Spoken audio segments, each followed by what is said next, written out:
Hey y'all, so today we are covering the spawn to bulk process. This happens after the break and shake, and this is when your spawn is fully colonized.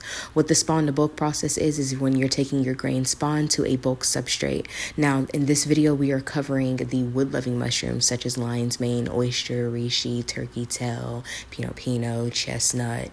The list goes on. So this is just me breaking up the colonized grain bag, and you can use two different types of substrate for wood-loving mushrooms. You can use the hardwood fuel pellets and wheat bran, or you can use the 50-50, which is the master's mix, which is the hardwood fuel pellets and soy hull.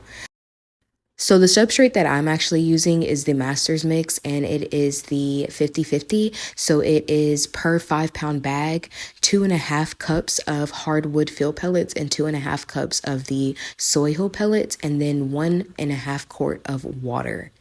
And you can double that, triple that, quadruple that as much as you would like. I actually will have a breakdown of a good measurement for you guys, for the people that are using master's mix and the people that are also measuring it half and half like I did. And I will have a video on how to make these substrate bags. This video is only covering the break and shake. If you would like to see how I made these master's mix bags, I will have a video posted on my channel if it's not already posted, and it will show you guys the actual breakdown and recipe that you will use for not only the master's mix that you could buy where it's hand mixed and already made for you, or you can buy it separately and then mix it yourself. And I will have the recipes for both of those in that video. So that's why I'm doing a separate video, because it's a lot more to cover. So back to the break and shake. Basically what I'm doing is I'm adding that grain to my substrate bag, and you see me spraying some peroxide just because peroxide does help with preventing mold. Shout out to my fellow myco colleague Seth for putting me onto the peroxide. It definitely helps, and I actually operate my entire lab without a flow hood. So if that doesn't tell you how much it brings down the contamination with a lab without a flow hood, I don't know what does. So this is just me actually mixing the grain bag. So I can get up to either 6 of the 2-pound or 3-pound bags of substrate with my grain bags that I have, or I can get 4 of my 5-pound substrate bags. And this one, I'm doing the 6-pound ones.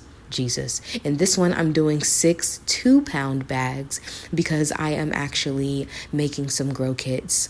And this is the yellow oyster mushrooms, by the way. But basically, I am just taking the grain, putting it in the substrate bag, and basically shaking it up, making sure that the grain is touched all parts of the bag pretty much, and making sure that you can mix it up as much as you possibly can.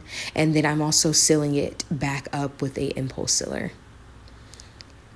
And this is what the bags look like after they are all shaken up and mixed in. You can see the corn just evenly distributed throughout the bags. And then after you do that, you're going to load it into whatever you're going to use to colonize your bags, which is here I just use the North Spore Boom Room tent, and I just load those up in there, and I use this as my colonization tent. This can also double as a fruiting chamber as well, that's what I like about it.